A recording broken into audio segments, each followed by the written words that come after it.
Arthur bishop, जिसका पेशा पैसों के लिए कत्ल करना है, चुपके से एक कोलंबियाई कार्टेल बॉस के घर में घुसता है और उसे उसी के स्विमिंग पूल में डुबोकर मार देता है। इसके बाद वह लुइसियाना लौट आता है, जहां दिखाया जाता है कि किसी की हत्या करने से पहले गहन शोध करता है। उसका तरीका ऐसा होता है कि हत्या एक दुर्घटना लगे, और इस फन में वह बेहद माहिर होता है। अपने इस काम को खत्म करने के बाद आर्थर अपने दोस्त और मार्गदर्शक हैरी मैकेना से एक कॉफी शॉप में मिलता है। हैरी मैकेना वही आदमी है जिसने आर्थर को इस पेशे में प्रशिक्षित किया था। वहां दोनों कुछ समय तक बातें करते हैं, जिसके बाद हैरी आर्थर को उसकी मेहनत की रकम देता है। पैसे लेने के बाद आर्थर वहां से चला जाता है। कुछ दिनों बाद आर्थर को दक्षिण अफ्रीका में हुए एक असफल मिशन के बारे में पता चलता है, जिसमें कई कॉन्ट्रैक्ट किलर्स मारे गए थे, जबकि इस मिशन की पूरी जानकारी सिर्फ डीन और हैरी को ही थी। सभी लोग हैरी को इस हादसे के लिए जिम्मेदार ठहरा रहे थे, लेकिन आर्थर को इस बात पर विश्वास नहीं होता। सच्चाई जानने के लिए वह अपने नियोक्ता डीन से मिलता है। डीन आर्थर को यकीन दिलाता है कि हैरी ही इसके पीछे है। फिर डीन आर्थर को हैरी को मारने का काम सौंपता है। वहां से निकलने के बाद आर्थर हैरी को फोन कर बताता है कि डीन के आदमी उसे मारने आ रहे हैं और उसे तुरंत अपने ऑफिस से बाहर निकलना होगा। आर्थर उसे सुरक्षित निकलने का रास्ता बताता है और कहता है कि वह ऑफिस की लाइट्स बंद कर दे और तुरंत वहां से निकल जाए। जैसे ही हैरी लाइट्स बंद करता है, सभी सीसीटीवी कैमरे भी बंद हो जाते हैं। हैरी ऑफिस से निकलकर बेसमेंट में पहुंचता है, रोमेया, जहां उसकी मुलाकात आर्थर से होती है। अब हैरी समझ जाता है कि आर्थर ही उसे मारने आया है। अनिच्छा से आर्थर हैरी को गोली मार देता है और इसे कार चोरी की घटना जैसा दिखाने की कोशिश करता है। हैरी के अंतिम संस्कार में आर्थर की मुलाकात उसके बेटे स्टीव से होती है। अंतिम संस्कार के बाद आर्थर स्टीव को उसके घर छोड़ने जाता है, जहां स्टीव बेहद गुस्से में होता है। आर्थर के वहां से जाने के बाद स्टीव बहुत शराब पीता है और फिर अपनी गन लेकर बाहर निकल पड़ता है। वह अपनी कार को एक सुनसान जगह पर रोक देता है। कुछ समय बाद वहां एक चोर आता है जो स्टीव को गन दिखाकर उसकी कार छीनने की कोशिश करता है, लेकिन स्टीव जानबूझकर ऐसे ही किसी चोर का इंतजार कर रहा था। वह गाड़ी से उतरकर फुर्ती से चोर की गन छीन लेता है और उसे बेरहमी से पीटने लगता है। तभी अचानक आर्थर वहां आ जाता है और स्टीव को चोर को मारने से रोकता है।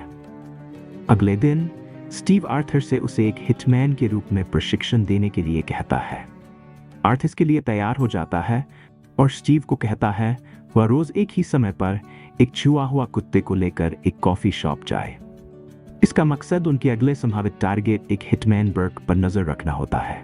जब स्टीव इस दिनचर्या में डल जाता है तो आर्थर उसे एक असली कॉन्ट्रैक्ट किलिंग दिखाने के लिए अपने साथ ले जाता है, ताकि वह समझ सके कि यह काम कैसे किया जाता है।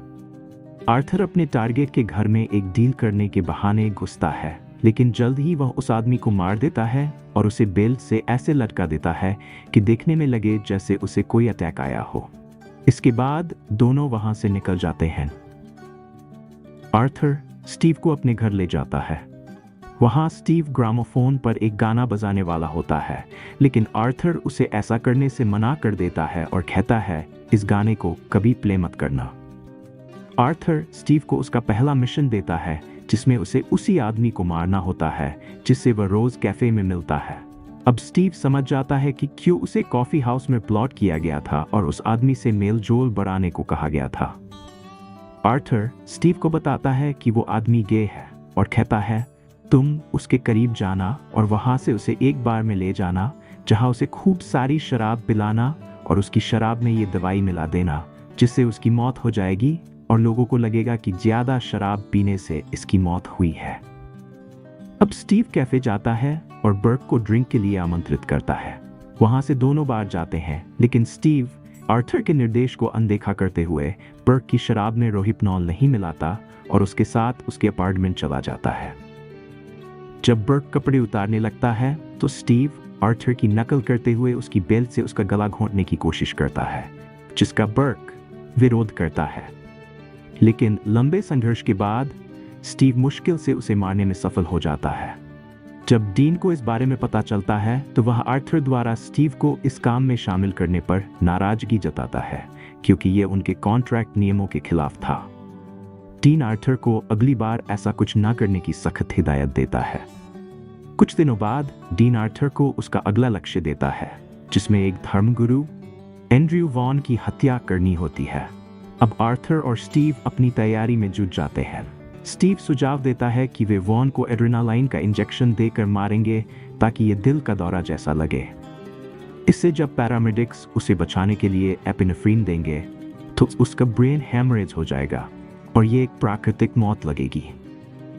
लेकिन जब आर्थर और स्टीव इस हत्या को अंजाम देने जाते हैं तो देखते हैं कि वॉन का डॉक्टर पहले ही आकर उसे केटामाइन का इंजेक्शन लगा रहा है, जिससे एड्रेनालाइन का असर रुक सकता था। हालात बदलते देख दोनों वॉन को दम घोंटकर मारने का फैसला करते हैं।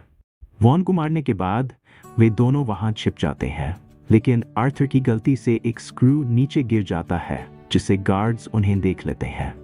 इसके बाद वे लोग गोलीबारी करके वहां से भाग निकलते हैं और फिर अलग अलग उड़ानों से घर लौटते हैं। एयरपोर्ट पर आर्थर एक हिटमैन को देखता है जिसे उस मिशन में मारा जाना था, जिसे कथित तौर पर हैरी ने धोखा दिया था। अब हिटमैन खुलासा करता है कि डीन पूरी ऑर्गेनाइजेशन पर कब्जा करने के लिए हैरी को मरवाना चाहता था। उसके कहने पर ही उसने बाकी के 4 आदमियों को मारा था और इसके बदले में डीन ने उसे बहुत सारे पैसे दिए थे। अब आर्थर को एहसास होता है कि डीन ने हैरी को फंसाया था और उसे धोखे से हैरी की हत्या करने के लिए मजबूर किया था। इसके बाद आर्थर उस हिटमैन को मार देता है। दूसरी तरफ डीन को पता चल जाता है कि हिटमैन ने आर्थर को सारी सच्चाई बता दी है। अब डीन आर्थर को मारने के लिए कई आदमियों को भेजता है, लेकिन आर्थर उन सभी को मार देता है। इसके बाद आर्थर को स्टीव का फोन आता है और स्टीव बताता है कि डीन के आदमियों ने उसे बंदी बना लिया है। तब आर्थर उसे एक तरीका बताता है और कहता है, जिस सोफे पर तुम बैठे हो उसमें एक बंदूक छिपी हुई है। स्टीव अब उस बंदूक से हमलावरों को मार देता है। इसके बाद आर्थर स्टीव से कहता है, वहां पर जितने भी हथियार मैंने छिपाए हैं उन्हें लेकर जल्दी से वहां से निकल जाओ। जब स्टीव हथियारों को खोज रहा होता है तो उसे अपने पिता की बंदूक मिलती है और अब उसे एहसास होता है कि आर्थर ने ही उसके पिता की हत्या की थी। इसके बाद आर्थर और स्टीव मिलकर डीन पर हमला करते हैं और उसे उसके आदमियों के साथ उसे भी मार देते हैं। डीन को मारने के बाद जब वे लोग घर जाने लगते हैं तब आर्थर की नज़र हैरी की बंदूक पर पड़ती है, न जो अब स्टीव के पास होती है। इससे आर्थर को समझ आ जाता है कि स्टीव को सब कुछ पता चल गया है। अब आर्थर चौंकना हो जाता है।